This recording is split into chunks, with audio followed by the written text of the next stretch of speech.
Part 1. The second time I died. The first time I died, it was because I loved too much. It happened on a cold, rainy evening. My head hit the stair edge with a dull crack, and everything faded into silence, except for the voices. The voices of the ones I loved the most. "She deserves it," said my son. "Let her bleed," said my husband. Those words followed me into the dark. I was already weak. I had grown gray and tired from years of caregiving, running around for people who barely remembered my name, let alone my worth. My back ached every night from cooking, cleaning, and serving the people who called me a burden behind my back. But I didn't expect to die like that. Not from cancer or an accident. I died from heartbreak, shoved down the stairs by my only son while my husband cradled his mistress. And the worst part? The mistress, Grace Song, was the woman I gave up everything for. I gave her my time, my money, even my home. All because my husband said I owed her. Because once, during an earthquake, he chose to save me, and Grace lost the ability to use her right hand. He said he couldn't leave her after that. He said he would feel too guilty. So I gave up parts of myself, piece by piece. Until there was nothing left to give. Until the day I saw her in his arms, my husband, Jason Liu, holding her, whispering things he never once said to me. And I snapped. I screamed. I hit her. And my son, Peter, hit me back. With both hands, he pushed me down the stairs. And I died. But fate had other plans for me. I woke up in rubble, dust in my mouth, pain shooting through my ribs. I knew this place. The cracked walls, the trembling ground. The echo of cries from far away. It was the day of the earthquake. But that couldn't be right. I had gray hair, a tired body, a dead heart just moments ago. Now, my skin was smooth. My breath came easy. I looked around. This was 25 years ago. I had been reborn. And I remembered everything. Every betrayal. Every sacrifice. Every time I swallowed pain in silence. Jason's cold words. Grace's fake tears. Peter's betrayal. My mother-in-law's curses. My life wasted in a home that never saw me as family. This time I would not call out for Jason. This time I would save myself. I pressed both hands over my mouth, trying not to cry. In my past life, I had cried out for Jason during the earthquake. He had found me and pulled me out. But Grace had been trapped too. When he returned to search for her, she was already injured. And somehow, it became my fault. "She wouldn't have been hurt if you didn't call out," Jason had once told me coldly. It haunted me. But not this time. I stayed quiet. Minutes passed. Maybe hours. Then another voice rang out. "Is anyone here? Please call out if you can hear me." It was not Jason's voice. I screamed. "Help! I'm here." Soon, strong arms pulled away bricks and broken beams. "I've got someone," the voice yelled. That's the moment everything changed. When I was finally lifted out, the sun stung my eyes, but I kept them open. The man who saved me had warm brown eyes and a calm face smeared with dirt and sweat. "You're safe now," he said. His name was Kevin Jang. Back then, I had never even noticed him. Now, I would never forget him. They took me to a temporary shelter. I was given a bed to rest. My head spun with memories, both old and new. Then came the familiar voices. Grace Song, with her sweet little act. "Emily, it's so selfish of you to keep a bed when I'm injured. Don't you think I deserve it more?" Jason's sharp tone. "Emily, be considerate. Grace is fragile. You can sleep on a chair." I had given in last time. Like always. But not this time. "I'm not Grace's mother," I said calmly. Jason looked at me like I had slapped him. Grace gasped in fake shock. I grabbed the glass of water from my side table and threw it at the wall near Jason's face. Leave, I said. Both of you. They stood frozen. Did I stutter? Still, they hesitated. So I shouted louder. I said, get out. My heart raced as they finally turned away, Jason still stunned. Grace looked like she'd seen a ghost. I fell back on my pillow, shaking. But inside, I felt free. 3 days later, Jason returned. Grace's mother needs help, he said like it was a job assignment. So? I asked, folding my arms. You're my fiancé. You have a responsibility. I laughed. No, I don't. Her father saved your life once, he argued. That doesn't mean I owe you both my soul. You're being ridiculous. I'm calling off the engagement, I said. Jason looked like someone had slapped him. What? I'm done, Jason. I'm not your maid. I'm not your family. You and your precious Grace can take care of your own mothers. You think you can just leave? You'll never survive without me. Then watch me. I tore up our engagement contract right in front of him. The sound of paper ripping felt better than I could have imagined. He stood there, stunned, speechless. I walked out without looking back. The shelter was still full of survivors. But now, I felt like I had truly survived something else, my past. I volunteered to help at the medical station. Kevin, the man who saved me, was often around. He would smile at me when we crossed paths. I felt something shift inside me. For the first time, I wasn't someone's housemaid. I was Emily Shin. I had my own name. My own path. But I wasn't safe yet. Because Jason and Grace weren't finished with me. And they would try to drag me back into their twisted mess. But I had already died once for them. This time, I would live for me. Part 2, no longer yours to break. The next morning, I woke up feeling light. Not just because I had slept well, but because I had finally made a decision to live for myself. The world outside the medical shelter still looked like a mess. People were crying, limping, shouting. But inside me, there was silence, the good kind. I kept myself busy, cleaning wounds, helping elderly patients, and assisting the doctors. People started calling me Dr. Shin, even though I wasn't a real doctor. It felt good. One afternoon, while changing a bandage, a patient squinted up at me. You're Emily, right? He asked. Yes, I said. I heard what you did. The way you stood up to Jason Liu. He chuckled. About time someone put that man in his place. It seemed like people had been talking. I didn't care. Let them talk. Later that evening, Kevin came by. He had a small bag in his hands. Herbal mix, he said. Helps with pain. You made it? My father used to. I just followed his notes. He handed it to me, smiling. He was so different from Jason, calm, honest, respectful. He didn't try to control my choices. He simply asked if I wanted to try it. I did. As we talked, a shadow fell across the tent entrance. Jason. His eyes locked on the two of us. His jaw tightened. Emily Shin, he barked. What are you doing here? I raised an eyebrow. Working. You should be at home. Taking care of the elders. What home? I replied coldly.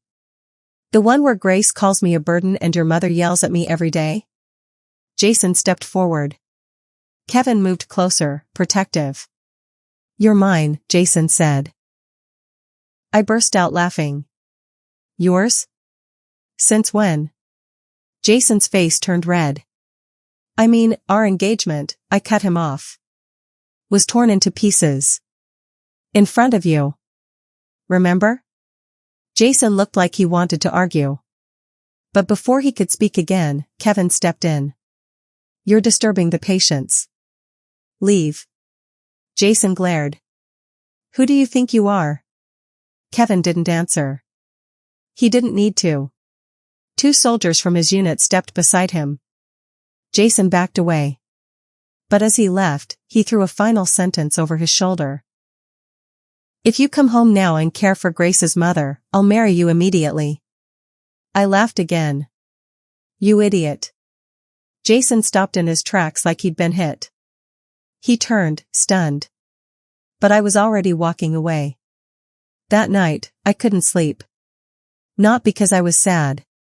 But because I was angry. How dare he still try to control me? How dare he act like I was waiting for his approval? I used to dream about being a city woman. I thought marrying Jason would give me status, respect. But now, I saw clearly. I had been nothing more than a tool to them. That clarity gave me strength. A few days passed. Kevin's arm got better. He was discharged from care. But before he left, he said, Emily, if you ever need help, write to me. He gave me his unit's contact. I nodded. Thank you. He left, and I went back to work. Then came the storm. Not a real one, a storm of people. Jason, his mother, Grace, some relatives, even the village chief, all gathered at the shelter. Behind them, I saw my grandmother. Grace held her arm like she was helping her walk. I ran to her. Grandma? Why are you here? Emily, she said softly. These people, they said it's time for you to get married. That it's your duty. Grace gave me a sweet smile.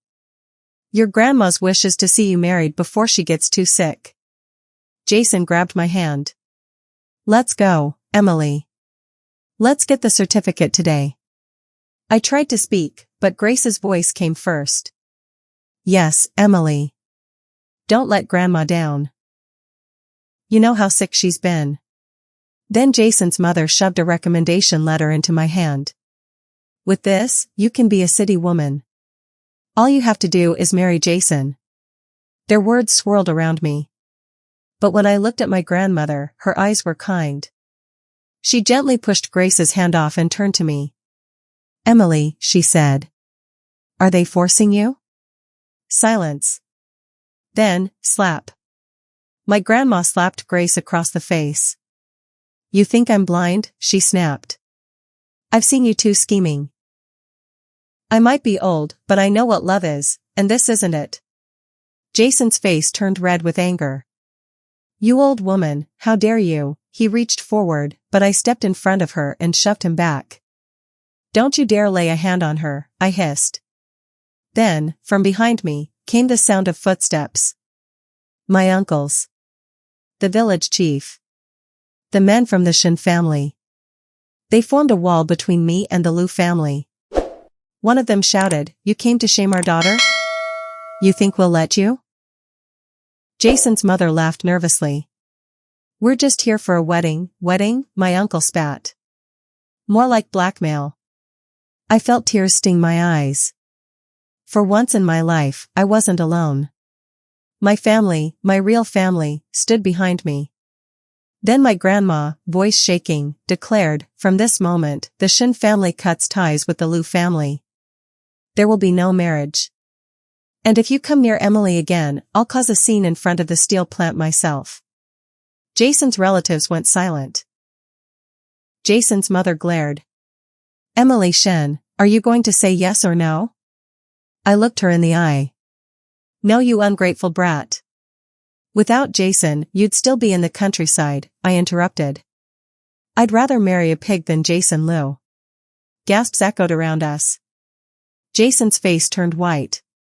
I continued, voice calm, let's see how long your family survives without someone cleaning your floors, cooking your meals, and wiping your mouths. The Liu family left in shame.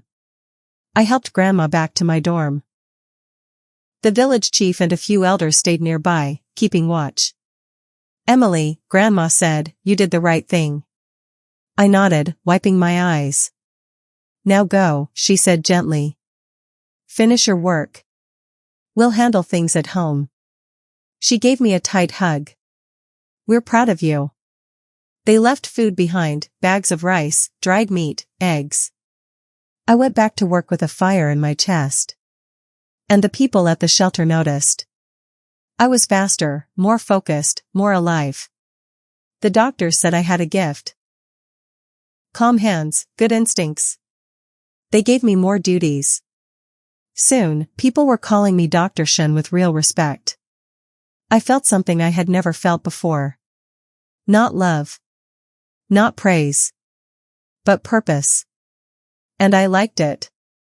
I stayed at the medical shelter for weeks. When it finally shut down, the head doctor called me over. "Emily," he said. "You were our best volunteer. Here." He handed me a certificate and a letter of recommendation. "Don't stop studying. You'd make a fine doctor." I nodded, eyes full.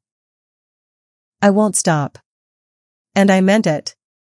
Part 3, the life I never chose, but finally owned. Returning home to the village after the medical center closed felt like stepping into a different world.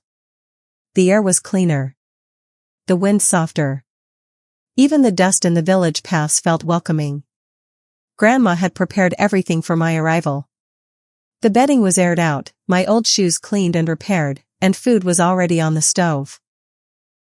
She had told every neighbor, and by the time I walked through our front gate, at least 6 aunties were waiting at the fence to see me. "Emily's back. She looks so healthy now. I heard she slapped that good-for-nothing Lou boy. Good on her." Their words warmed my chest. For the first time in my life, I didn't feel like I had to earn a place. I already had one. That evening, after dinner, the village chief paid us a visit. "You did a brave thing," he said, sipping tea. "Your father would have been proud." I lowered my eyes at the mention of my father. He had passed away when I was just a child, but he used to treat patients using herbal remedies, back when there weren't real doctors in rural areas. Before he left, the chief looked at me and said, "We've talked. The village wants you to be our second barefoot doctor." I blinked. "Me? You've already done more than most. You treated people at the shelter. You're trained. And you've got steady hands. It's enough." I nodded slowly. "I'll do my best." "You already are." From that day, I became the barefoot doctor of the village. People brought me small gifts in return, eggs, vegetables, even a chicken once. I never asked for anything, but their kindness filled me with purpose. I read my father's old medical books at night, copying pages into a notebook by candlelight. Grandma helped too. She had hidden the books all these years, knowing I'd need them one day. Whenever she caught me nodding off at the table, she would smile. "You have your father's fire," she'd say. One morning, I went to the hills to pick herbs. I knew where the good ones grew, up behind the old shrine, near the stream that always smelled like mint. As I climbed the slope, I heard someone call my name. "Emily Shen." I turned. It was Kevin Jang. He was standing at the bottom of the slope, holding his army cap in one hand and grinning. "What are you doing here?" I asked, surprised. "I wrote you a letter," he said, walking toward me. But before I could post it, I thought, why not deliver the good news myself? I smiled. "What news?" He cleared his throat, suddenly shy. "Our district military hospital is recruiting. I already signed you up." "You signed me up?" I raised an eyebrow. "You don't have to go if you don't want to. But, if you do, the entrance exam is in 3 days. I'll take you myself." I looked at him for a moment. "You're serious?" "As serious as I've ever been." I paused. A chance like this didn't come twice. Especially not for someone like me, a country girl with no college degree, no fancy background, no connections. But I had experience. I had skills. I had earned those. "I want to go," I said. Kevin's grin widened. "Great. Then start packing." When I got home and told Grandma, she didn't hesitate. "It's your time to shine," she said. Go and don't look back. Grandma, when I'm settled, I'll bring you with me, I promised. She patted my hand. We'll see. I like the hills. But your place is out there now. 3 days later, Kevin came to pick me up. We boarded the train together, heading south. It was a long ride. The train rattled and swayed, stopping at small stations where people sold dried fruits and boiled eggs through the windows. Kevin told me stories the whole time. About training exercises, about comrades, about how awful the cafeteria food was. And I laughed more than I had in years. When we arrived at the base, they gave me a small guest room near the dorms. The next morning, I took the written exam. It was tough, but not impossible. I ranked first. Then came the hands-on tests, sutures, diagnostics, herb recognition, dosage measurement. Again, I came first. When the results were posted, I stared at my name on the top of the list. It felt surreal. I had never come first in anything. Not even a race in school. I had always been the helpful one, the quiet one, the girl who cooked for everyone else. But now I was Emily Shen, top of the class. The hospital director handed me my acceptance letter and a uniform. "Welcome, Dr. Shen," he said. My chest tightened with pride. I was finally a doctor. Kevin helped me move my few things into a small room near the medical wing. It wasn't fancy, but it was mine. A bed, a desk, a bookshelf, and a small courtyard outside. The air smelled like rain and medicine. I invited Kevin over for dinner that night to say thank you. I cooked rice, spicy eggplant, and steamed fish. We ate under the open window, the breeze cool on our faces. Halfway through the meal, Kevin went quiet. "You okay?" I asked. He nodded, then said softly, "I have something to ask you." I waited. "Comrade Emily Shen, would you consider becoming my revolutionary partner?" I froze. His eyes were soft, but nervous. I smiled gently and shook my head. "Kevin, you're a good man. But right now, my heart is focused on work and study." He nodded, trying to hide the disappointment. "I understand. Maybe one day," I said. "Until then," he replied with a small smile, "I'll just keep cheering you on." And he did. He never brought it up again. We became a team.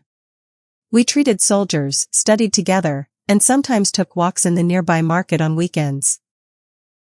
But neither of us pushed for more. That was enough. Then came September 1977. The news spread like wildfire. The college entrance exams were back after years of suspension. Kevin found me reading under a tree. "You should take it," he said. I thought about it. In my last life, I never got the chance. Jason was chasing a promotion, and I was too busy scrubbing floors and caring for sick elders. But not anymore. Now, I had a future. So I signed up through the hospital. In October, I walked into the exam hall and sat down with hundreds of others. I answered every question with care. As I left the hall, I felt something strange, like I had stepped through a door and closed it behind me forever. I didn't know what the results would be. But I knew I had given it my all. A month later, I got the letter. I had been accepted into the Military Medical University, in Beijing. I ran to the hospital and found Kevin in the supply room. He looked up, saw the paper in my hand, and instantly smiled. "You did it." I did it. He pulled me into a hug and spun me around once. "You're going to Beijing," he said proudly. "Let me take leave and go with you. You shouldn't travel alone." I nodded. "Thank you, Kevin." "You'll write to me?" he asked. Of course. 1 week later, we boarded the train to Beijing. I watched the countryside blur past the windows, knowing I was leaving one life behind and stepping into another. A life I had never imagined, but one I had built with my own hands. Part 4, The ghost who came crawling life at the Military Medical University in Beijing was everything I had dreamed of and more. For 4 years, I studied like my life depended on it. Because in some ways, it did. While other students went to parties, I stayed in the lab. When others took naps between lectures, I read textbooks cover to cover. The campus library became my second home. People started calling me the Phantom, because I was always moving silently through the halls, always focused. And I loved it. For once, I was being seen not for how much I could give to others, but for what I could do. I wasn't Jason Lu's fiancé. I wasn't Grace Song's personal servant. I was Emily Shen, top of her class. I turned down every romantic confession politely. I didn't have time for love. I had tasted it before, and it had left me bleeding. Instead, I focused on healing others, and healing myself in the process. Meanwhile, Kevin kept his promise. Though we were in different cities, he wrote me often. His letters were filled with stories of army life, silly jokes, and encouragement. He never pressured, never asked for anything back, just words of friendship, trust, and quiet support. I always wrote back. By the time I finished my final exams, Kevin had already become a battalion commander. He arrived on graduation day in full uniform, standing tall and proud. "You made it," I said when I saw him. "So did you." We laughed like old friends. But as we were walking out of the ceremony, heading toward the gate, someone stepped into our path. A man, ragged, dirty, unshaven, stumbled out from the crowd. He looked worn, like life had chewed him up and spat him out. But those eyes. I knew them. "Emily," the man called. I froze. It was Jason Lu. In this life, I had never spoken to him again after that day in the village. But here he was, standing before me like a ghost I thought I'd buried. "Emily, I knew you wouldn't forget me," he said, reaching out with trembling hands. Kevin stepped forward, instantly on guard. "Do you remember Peter?" Jason said. "He's our son." The name hit me like a slap. Peter. In my past life, I had given everything for him. And he had thrown me down the stairs. In this life, he didn't exist. I had made sure of it. Jason's voice cracked. "Emily, you're the only woman I've ever loved. Please, come back to me." Kevin clenched his fists. One punch sent Jason flying to the ground. "Stay away from her," Kevin growled. I placed a hand on Kevin's arm before he hit him again. Jason sat on the ground, dazed. Kevin stood over him. "Interfering with a military marriage is a crime." Jason blinked. "Marriage?" He looked at me with wild, desperate eyes. "You're married?" "No. You wouldn't. You loved me. You said you'd never leave." I couldn't help it. I laughed. Not because it was funny, but because I had finally seen the full picture. Jason had never changed. He was still that arrogant, selfish boy who believed the world revolved around him. "I used to love you," I said calmly. "But you killed that love with every cruel word, every betrayal, every time you made me feel small." I turned to Kevin. "Let's go." Jason shouted behind us. "Emily, I was wrong. It wasn't that you couldn't live without me, it's that I can't live without you." His voice broke, cracking in the air. But we didn't turn back. At lunch, Kevin was unusually quiet. Then he looked up and asked, "Emily, when you said military marriage, were you talking about me?" I looked into his kind eyes, the ones that had seen me at my worst and still stayed. I reached for his hand across the table.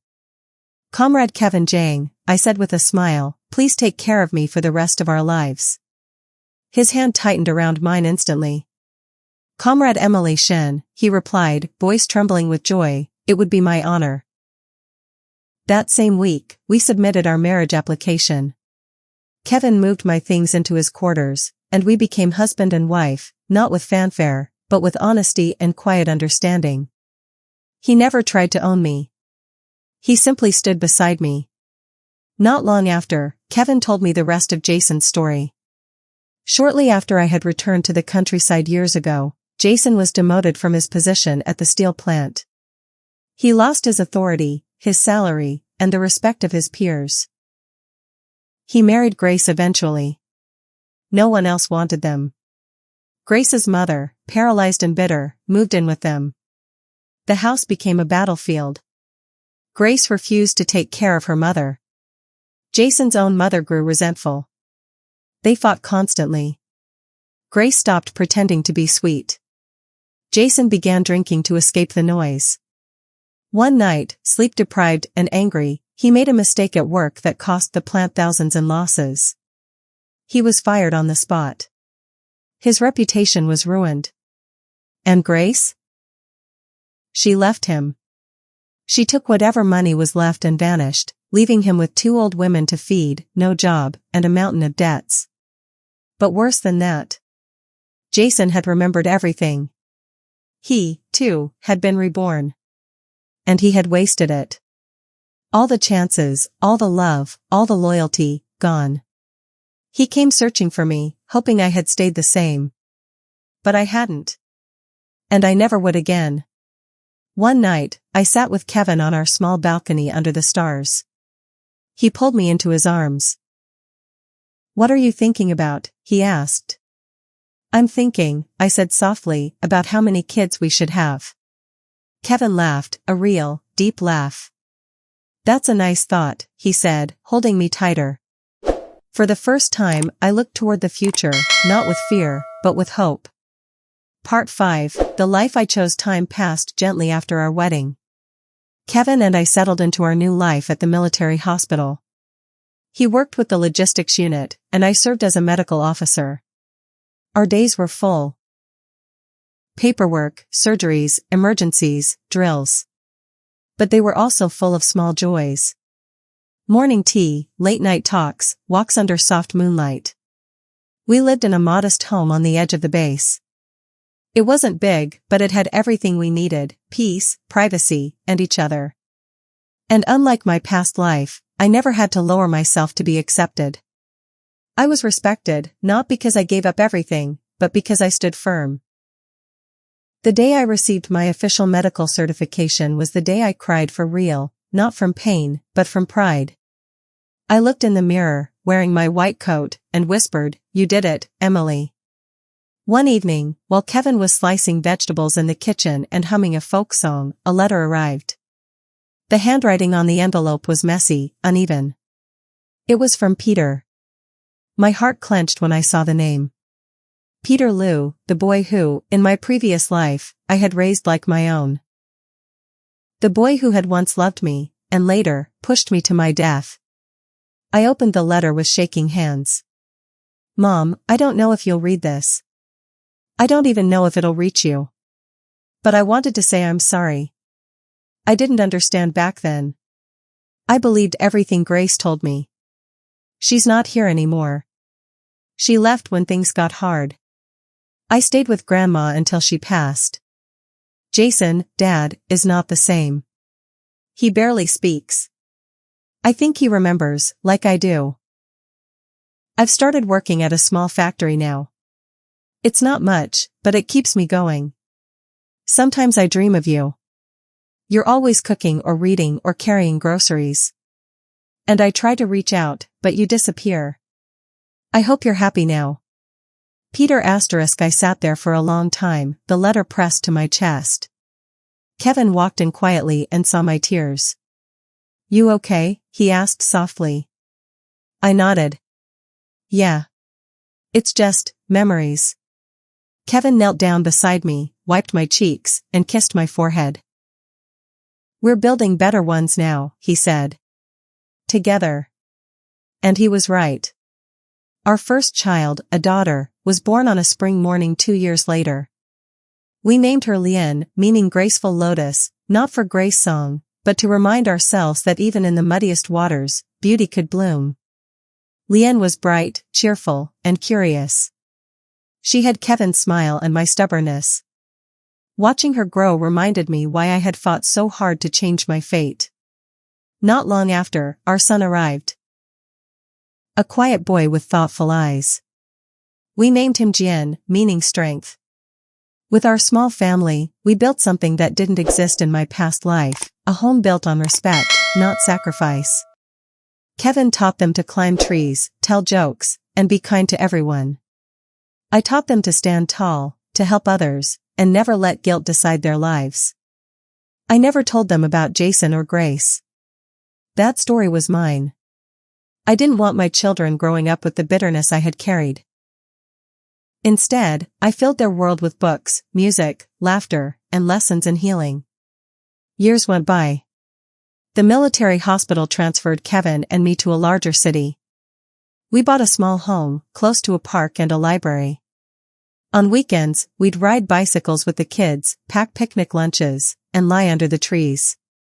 Life was not perfect. There were hard days, tough patients, difficult nights. But it was real, filled with purpose and choice. One afternoon, Kevin walked in holding a yellowing newspaper. He handed it to me, pointing at a small column. Jason Liu had passed away in a hospice center on the outskirts of town. No family listed. No visitors. Just a name. I stared at the notice for a long time. Not out of sadness. Not even out of relief. Just silence. He had once been the center of my world. Now, he was a name in ink. I folded the paper and placed it into a drawer, a closed chapter in a life I no longer lived. That night, I sat under the stars while Kevin made tea. Lian and Jian were playing nearby, chasing each other in the grass. "Are you thinking again?" Kevin asked with a smile, sitting beside me. "Always." "Regrets?" "None." He took my hand. "I'm proud of you," he said. "You've changed so many lives. Including mine." I smiled at him. "I used to think love meant giving up everything for someone else," I said. He nodded. "And now?" "Now I know real love means becoming someone strong, so you can stand beside someone, not beneath them." Kevin leaned in and kissed me gently. Above us, the sky stretched wide, stars glittering like promises. The past no longer haunted me. It only reminded me of how far I'd come. I had died once, yes. But in being reborn, I hadn't just changed my future. I had rewritten my worth. And this time I had lived. Fully. Freely. Fiercely.